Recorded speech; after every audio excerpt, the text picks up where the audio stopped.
Mi mamá me hizo trabajar desde los 16 y hasta me cobró renta en su propia casa mientras cobraba, cada mes, 15,000 pesos de pensión a mi nombre. Durante años, me repitió que mi papá nos había abandonado sin mandar un peso. Por esa mentira cuidé a mi medio hermano. El hijo que tuvo con su nuevo esposo, perdí la oportunidad de entrar a la universidad y crecí creyendo que yo era una carga. Vivíamos en León, Guanajuato, en una casa sencilla. Mi infancia fue tranquila hasta los 12 años. Mi papá, Gerardo, me llevaba los domingos por una nieve al centro, y mi mamá, Beatriz, ponía música mientras cocinaba. Para mí una familia era eso, gente que discutía a veces, pero seguía junta. Todo cambió una mañana. Gerardo estaba en la recámara metiendo ropa en 2 maletas grandes. Mi mamá lloraba sentada en la cama.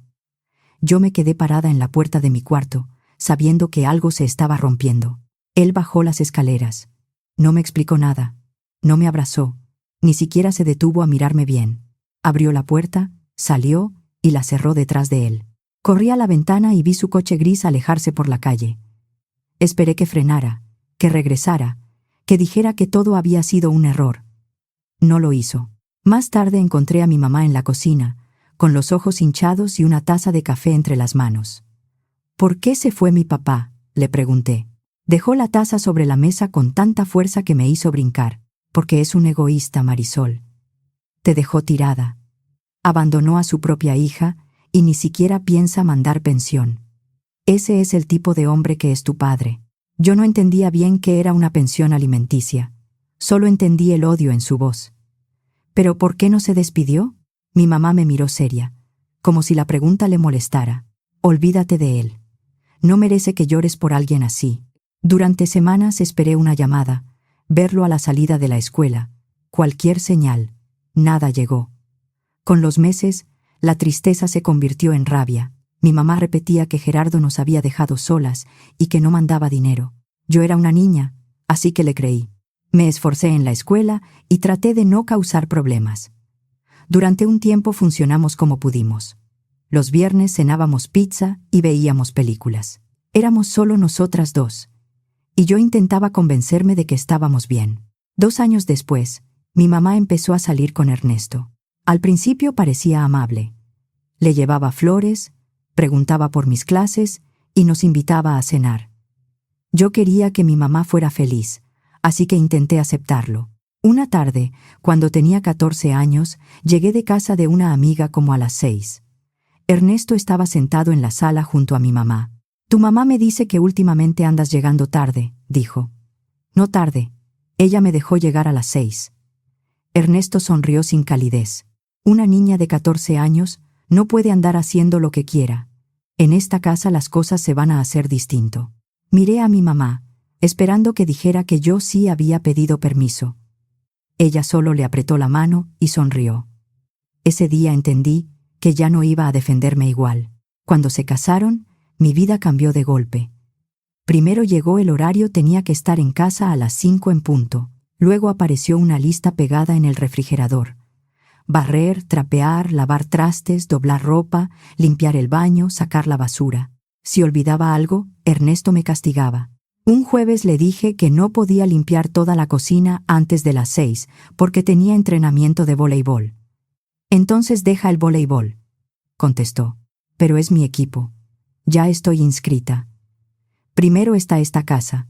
Lo demás viene después. Volví a mirar a mi mamá.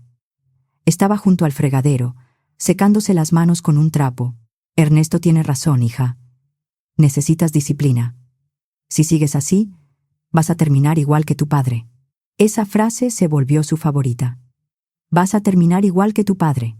La usaba cuando reclamaba, cuando pedía permiso, cuando sacaba una calificación que no era perfecta. Cada vez que la decía, me hacía sentir que yo también tenía algo malo. Las reglas siguieron aumentando. No podía usar el celular después de las 8. Tenía que hacer la tarea en la cocina para que Ernesto me vigilara. Para ver a mis amigas necesitaba permiso, y casi nunca me lo daban. Una vez llegué 10 minutos tarde porque el profe Ramírez, de biología, me pidió quedarme para revisar un proyecto. Ernesto estaba esperándome en la entrada. ¿Dónde estabas? El profe Ramírez quería hablar conmigo de mi trabajo. No me vengas con excusas. No es excusa. Fue por la escuela. 2 semanas castigada. Dame el celular. Pero no hice nada malo. 3 semanas. ¿Quieres seguir? Mi mamá escuchó todo desde la cocina. No dijo nada. Más tarde intenté explicarle, pero ella suspiró como si yo fuera el problema. Ernesto solo quiere enseñarte responsabilidad, Marisol. Algo que tu padre nunca hizo. Todo empeoró cuando mi mamá anunció que estaba embarazada. Ella estaba feliz. Ernesto también. Hablaban de cunas, nombres y ropita. Yo intenté alegrarme por ellos, pero por dentro sentí miedo. Si antes había perdido lugar en esa casa, ahora lo iba a perder por completo. Mi medio hermano nació cuando yo tenía 15 años y medio. Le pusieron Emiliano. Era un bebé bonito, de ojos grandes y manos pequeñas. Emiliano nunca fue el problema. El problema fue lo que hicieron conmigo después de su llegada. De pronto, además de mis tareas, me convertí en niñera sin sueldo. Cuida a Emiliano mientras salimos, decía mi mamá, ya con el bolso en la mano. Tengo examen de historia mañana. La familia va primero, intervenía Ernesto. Además, aquí te mantenemos nosotros porque tu papá no manda nada. Lo mínimo es que ayudes. Así empezaron las noches cuidando a Emiliano mientras ellos salían a cenar. Yo intentaba estudiar con el bebé llorando en brazos. A veces lo caminaba por la sala hasta que se dormía, y luego abría el cuaderno, demasiado cansada para entender una página. Ernesto compraba carriolas caras, ropa de marca y juguetes para Emiliano. Cuando yo necesitaba útiles, mi mamá decía que no había dinero. Si mis zapatos estaban gastados, me pedían esperar. Si necesitaba imprimir trabajos, tenía que arreglármelas. Cuando Emiliano lloraba de madrugada, también me tocaba levantarme. Es tu hermano, decía mi mamá. Y mientras tu papá no mande pensión, todos tenemos que aportar. A los 16 años me cansé de escuchar que yo era una carga. Cada vez que Ernesto abría la boca, era para hablar de lo mucho que costaba mantenerme mi comida, mi ropa, mis cuadernos, la luz, el agua. Todo parecía una deuda. Una tarde, saliendo de la preparatoria, caminé hasta un café pequeño, cerca de la zona centro Café La Terraza. Pregunté por la encargada. Se llamaba Sonia. Me escuchó. Me pidió que volviera al día siguiente para una prueba, y a la semana empezó a darme turnos por la tarde, medio informal, pagados por día. No era mucho, casi lo mínimo por turno, algunas propinas y comida cuando sobraba algo. Para mí era una salida. Trabajaba de 4 a 8 entre semana y turnos más largos los sábados. Los siguientes 2 años fueron agotadores. Me levantaba a las 6 para ayudar con Emiliano. Iba a la escuela, salía al café, regresaba a limpiar o cuidar otra vez a mi hermano. La tarea la hacía de noche. Mis calificaciones empezaron a bajar. No porque no entendiera, sino porque no me alcanzaba el cuerpo. Cuando llegó el momento de buscar una beca universitaria, mi promedio no alcanzó. Me quedé mirando la pantalla de la computadora en la biblioteca de la prepa, con la garganta cerrada. Quería estudiar administración y tener una vida distinta, pero sin beca, ni siquiera las opciones más baratas bajaban de 2 o 3 mil pesos al mes, sin contar transporte y materiales. Una noche me senté en la mesa de la cocina con folletos de varias universidades. Mi mamá le daba papilla a Emiliano y Ernesto revisaba su celular. Podemos buscar una forma, dije. Yo puedo trabajar más horas, si ustedes pudieran ayudarme con una parte, aunque sea al principio. Ernesto soltó una risa seca. Debiste pensarlo antes de bajar tus calificaciones. Bajé porque trabajo y porque cuido a Emiliano. Mi mamá ni siquiera me miró. No tenemos dinero para tu universidad, Marisol. Si hubieras estudiado más en lugar de andar en el café con tus amiguitos, sería diferente. No había forma de ganar. Si no trabajaba, era una carga. Si trabajaba, era irresponsable. Si cuidaba a Emiliano, era mi obligación. Si eso afectaba a la escuela, era culpa mía. Al final no entré a la universidad. Conseguí empleo como auxiliar administrativa en una comercializadora de calzado y materiales en León. Capturaba pedidos, revisaba facturas y contestaba llamadas. Mi supervisor, el señor Hernández, era duro, pero el puesto era fijo y el sueldo, aunque bajo, era mío. Esa ilusión duró poco. Después de mi tercer pago, Ernesto convocó una reunión familiar. Nos sentamos en la sala. Mi mamá estaba junto a él. Emiliano jugaba en el piso con unos carritos nuevos. Ahora que ya trabajas de tiempo completo, dijo Ernesto, es justo que empieces a pagar renta. ¿Renta? Por tu cuarto, la luz, el agua, el gas. Todo cuesta. Pero ya le doy dinero a mi mamá para el súper. Eso es comida, dijo mi mamá. Esto es otra cosa. Tenían la cantidad calculada casi la mitad de mi sueldo. Quise decirles que era injusto, pero si me echaban no tenía a dónde ir. Así que acepté. Durante 2 años sentí que avanzaba y no salía de ahí. Cada quincena entregaba una parte enorme de mi sueldo. Mientras tanto, Ernesto y mi mamá pagaban clases de natación para Emiliano, tenis nuevos, fiestas infantiles y juguetes caros. Yo seguía usando ropa de la prepa y compraba lo más barato que encontraba. En la oficina escuchaba a compañeros hablar de sus carreras y ascensos. Yo trabajaba igual o más que ellos, pero sabía que sin título había un techo. El señor Hernández me lo dijo un día, sin mala intención. Eres de las mejores, Marisol. Pero sin licenciatura, aquí solo te puedo mover hasta cierto punto. Esa noche lloré en silencio en el baño de la casa. Me sobraban ganas. Lo que me faltaba era espacio para vivir mi propia vida. Aún así, seguí trabajando. Hice horas extra y guardé cualquier billete.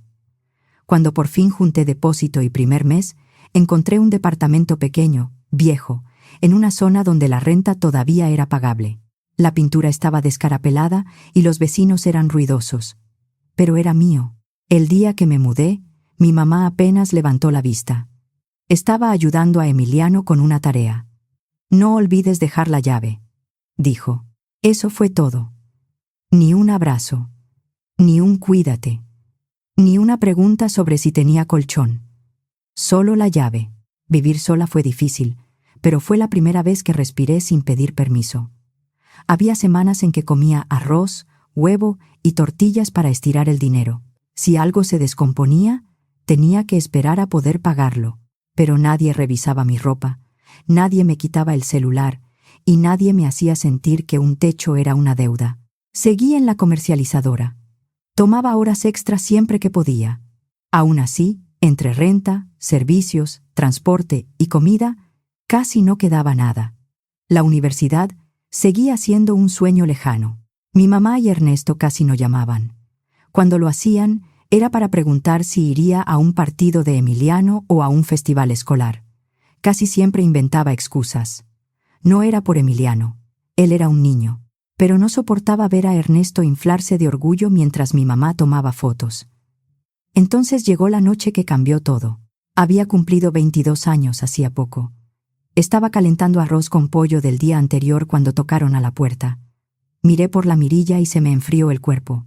Era Gerardo, mi papá. O el hombre al que llamé papá mis primeros 12 años. Se veía mucho mayor, delgado, pálido, con la espalda encorvada. Tenía una mano apoyada en el marco, como si estar de pie le costara. Marisol, dijo. Su voz era la misma, aunque más débil. Por favor, ¿podemos hablar? Mi primer impulso fue cerrar la puerta. 10 años sin una llamada, sin una visita, sin una explicación. 10 años escuchando que nos había abandonado. 5 minutos, dije, dejando puesta la cadena. Es todo lo que te pido. Algo en su cara me detuvo. No parecía llegar a defenderse. Venía derrotado. Quité la cadena y abrí. Se sentó en mi mesa pequeña. Le ofrecí café por costumbre, lo rechazó. Sus manos temblaban. De cerca se veía peor, piel amarillenta, ojos cansados, ropa suelta. Necesito decirte por qué me fui, empezó. Me crucé de brazos. Qué conveniente. Después de 10 años, lo sé. No tengo forma de justificarlo. Pero estoy ordenando mis papeles, mi testamento, todo. Y no podía seguir escondiéndome. Tienes derecho a saber la verdad. Hubo un silencio pesado. Yo no soy tu padre biológico. Me quedé sin reaccionar. ¿Qué? Empecé a sospechar antes de irme. Tu mamá estaba rara, escondía el celular, se alteraba por cualquier cosa. Encontré mensajes. Mandé a hacer una prueba de ADN y no supe qué hacer con el resultado durante días. Cuando la enfrenté, Me confesó que había tenido una relación con otro hombre. Tú naciste de esa relación. Me agarré de la mesa. Ella me rogó que la perdonara. Continuó. Pero yo no pude. Cada vez que la veía, pensaba en la mentira. Y cuando te veía a ti, veía algo que no era culpa tuya, pero me dolía igual. Eso fue cobarde. Tú eras una niña. Me ardieron los ojos. Entonces, sí me abandonaste. Gerardo cerró los ojos. Sí. Te abandoné emocionalmente. Eso no tiene perdón fácil. Pero hay algo que también tienes que saber: yo nunca dejé de pagar tu pensión alimenticia. Me quedé mirándolo. ¿De qué hablas? Legalmente yo seguía siendo tu papá.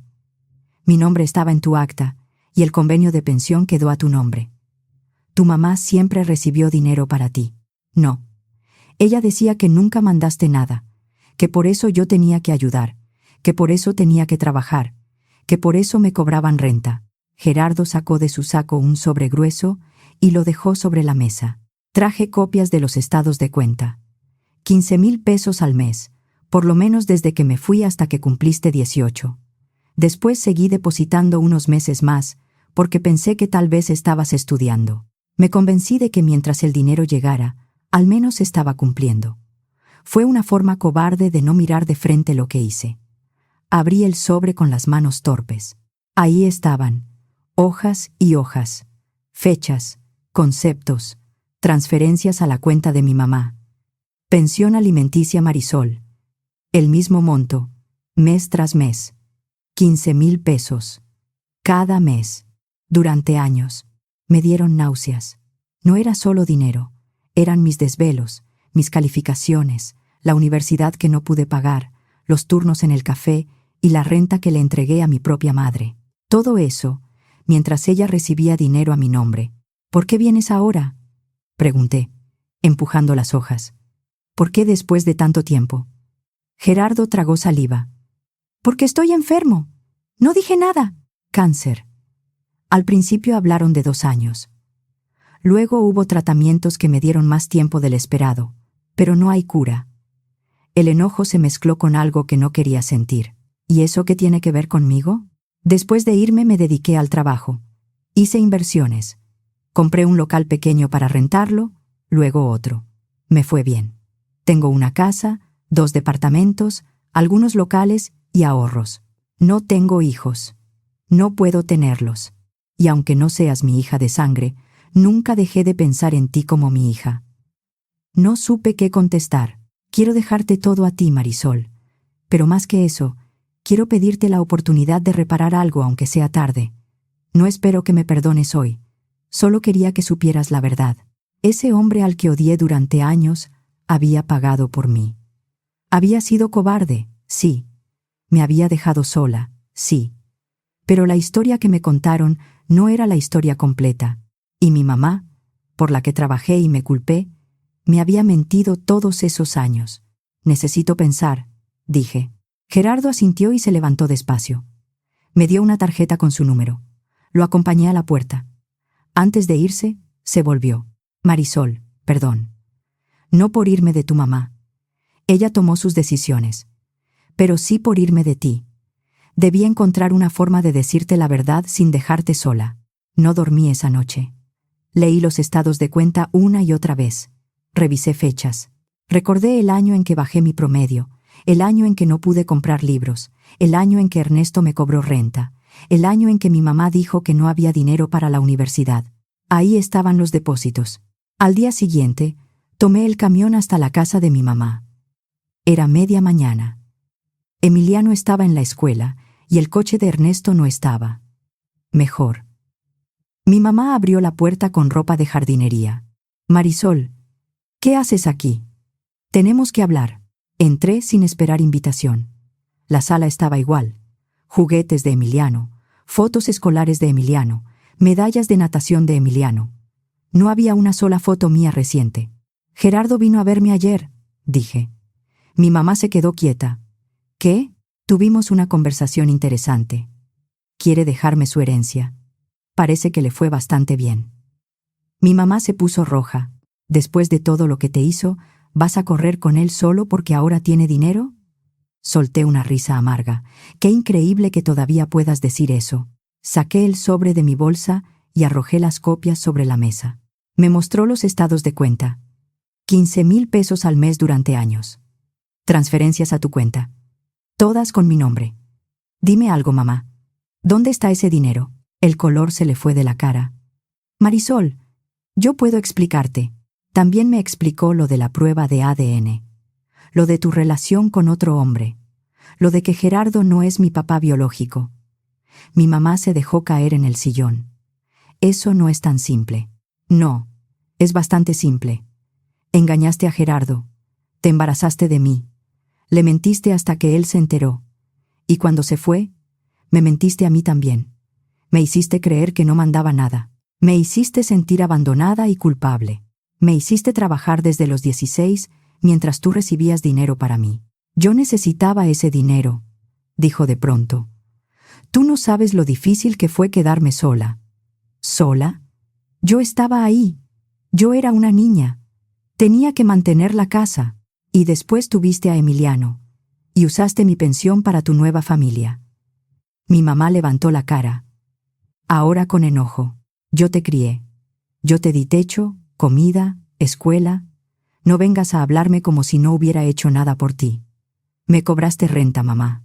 Apretó los labios. Ya trabajabas. Me cobraste renta mientras recibías dinero a mi nombre.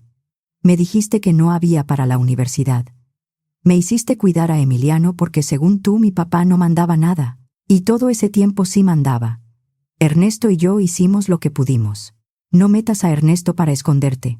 Tú eras mi mamá. Tú sabías. Se levantó del sillón. ¿Y ahora qué? ¿Vas a hacerte la víctima porque Gerardo te está comprando? No me compró.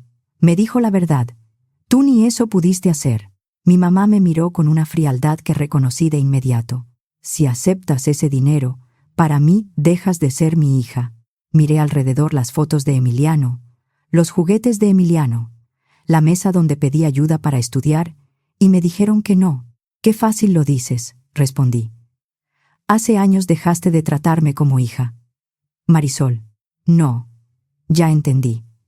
Tal vez Gerardo no sea mi papá de sangre, pero fue más honesto conmigo que tú. Salí de la casa y cerré la puerta sin mirar atrás.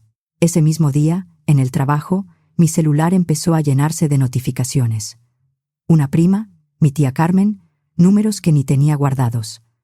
La primera que abrí fue de mi tía. ¿Ya viste lo que publicó tu mamá? Esperé hasta la hora de comida para revisar. Mi mamá había escrito una publicación larguísima en Facebook sobre su hija malagradecida, sobre todo lo que había sacrificado por mí y sobre cómo yo la abandonaba por el dinero de un hombre que nunca se hizo cargo. Los comentarios eran de familiares que no me habían llamado en años. No lo puedo creer, Beatriz, después de todo lo que hiciste por ella. El dinero cambia a las personas. Qué tristeza que una hija haga eso. Me temblaban las manos, pero no de miedo, de coraje. Abrí una publicación nueva y escribí. Ya que mi mamá decidió contar esto en Facebook, también voy a decir lo que me ocultó. Durante años me dijo que Gerardo me había abandonado y que nunca mandó pensión. Por esa mentira trabajé desde los 16. Cuidé a mi medio hermano y hasta pagué renta en su casa. Ayer supe que Gerardo sí mandó dinero 15,000 pesos mensuales durante años a una cuenta de mi mamá, con mi nombre en el concepto. Tengo los estados de cuenta. No voy a seguir dejando que me llamen malagradecida por una mentira que no hice. Adjunté fotos de las transferencias. Tapé los datos de la cuenta, pero dejé visibles las fechas, los montos y el concepto. La reacción fue inmediata. Los mismos familiares que habían comentado contra mí empezaron a preguntarle a mi mamá. «Beatriz, ¿esto es cierto? ¿Recibías pensión? 15,000 al mes durante años es más de 1,000,000 de pesos». ¿Por qué Marisol no sabía? Mi mamá borró su publicación en pocas horas. Luego empezó a llamarme. No contesté. Ernesto me mandó un mensaje diciendo que yo estaba destruyendo a la familia. Lo bloqueé. Mi tía Carmen me pidió que hablara con calma. Mi tío Javier escribió que siempre había sospechado que Gerardo sí ayudaba, pero que nunca quiso meterse. Ese mensaje me dolió casi tanto como lo demás. Nadie preguntó. Pensé en demandarla, pero en ese momento no tenía fuerzas para convertir mi vida en otro pleito. Lo único que sí pude hacer fue dejar de justificarla. Esa noche saqué la tarjeta de Gerardo y marqué. Nos vimos ese fin de semana en un restaurante tranquilo. Fue raro. 10 años no se borran con una cena. No sabía si llamarlo papá, si abrazarlo, si debía odiarlo menos. Él tampoco forzó nada. Me habló de su enfermedad y de sus negocios. Me dijo que después de separarse se dedicó a trabajar como si eso pudiera tapar lo que había roto. Yo le conté del café, de mi empleo, de la universidad perdida y de la renta que pagué. Cuando mencioné administración, se quedó mirándome. «Déjame ayudarte con eso», dijo. «No quiero que pienses que te busqué por dinero. No quiero comprarte Marisol. Quiero pagar, aunque sea tarde, algo de lo que te quitaron».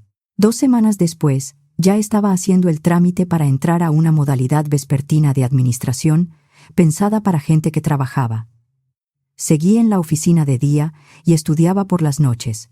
Me costaba, pero ya no sentía que estaba empujando una puerta cerrada.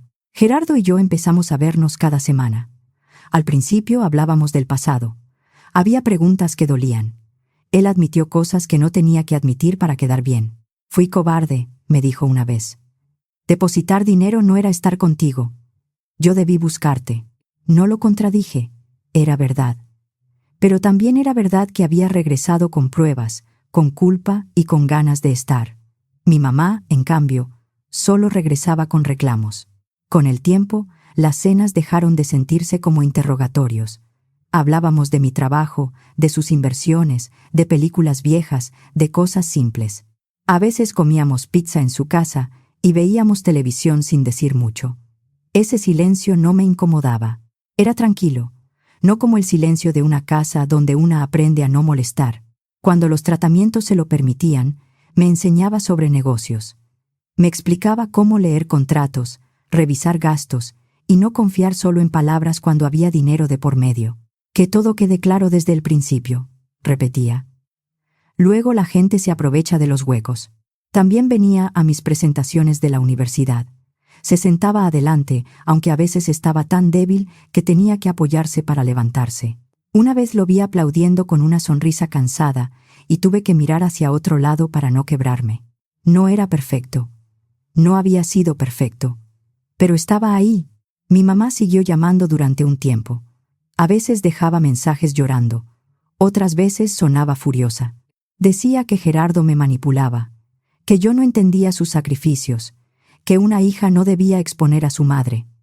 Nunca escuché una disculpa clara. Nunca dijo, «te mentí». Nunca dijo, «usé dinero que era para ti». Nunca dijo, «te hice cargar con algo que no te tocaba». Un día me encontré a Emiliano en el supermercado. Ya estaba más alto. Corrió hacia mí en el pasillo de los cereales.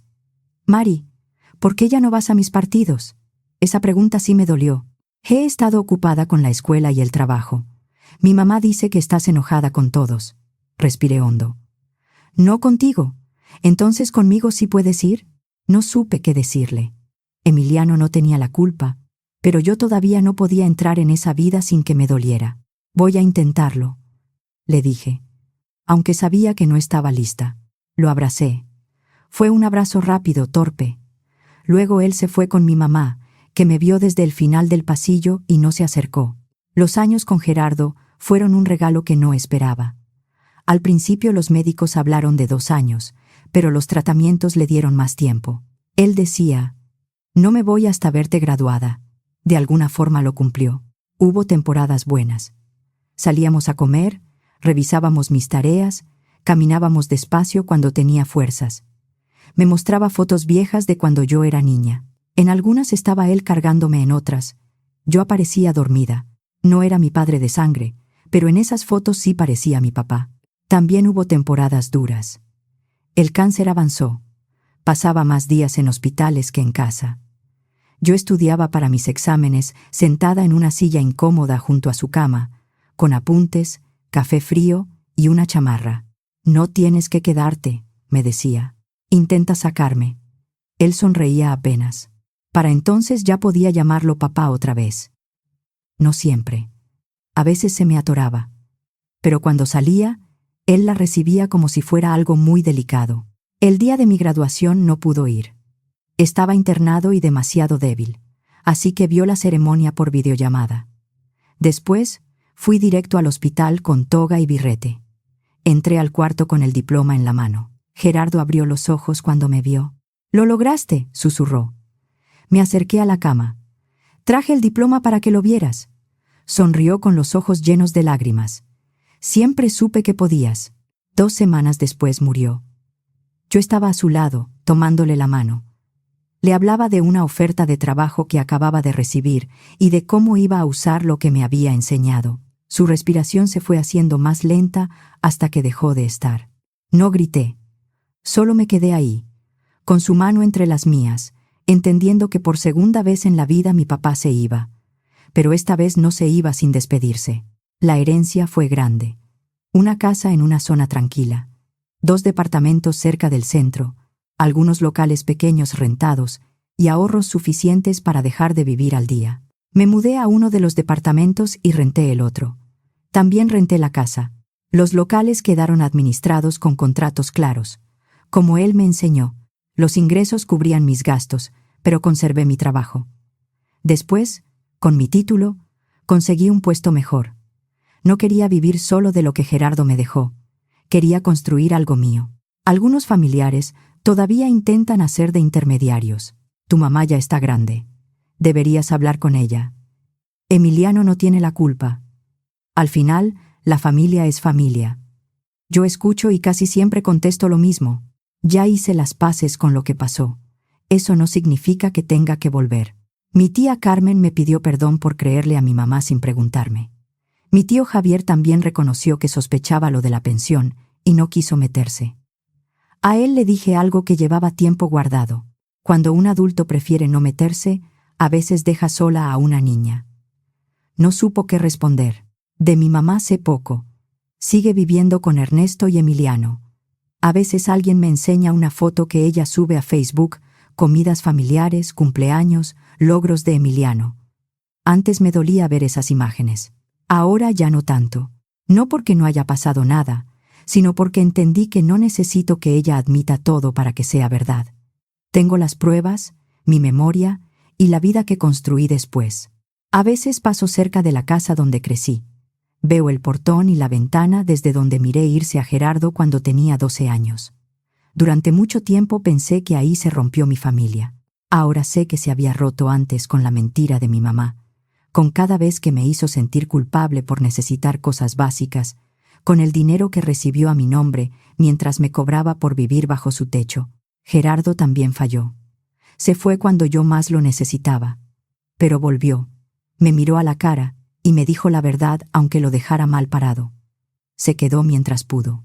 Me eligió como hija 2 veces, cuando me crió sin saber la verdad y cuando regresó sabiendo que no compartíamos sangre. No fue un final limpio. Perdí años. Perdí una idea de familia y también perdí a Gerardo otra vez. Pero desde que supe la verdad, dejé de vivir como si la culpa fuera mía.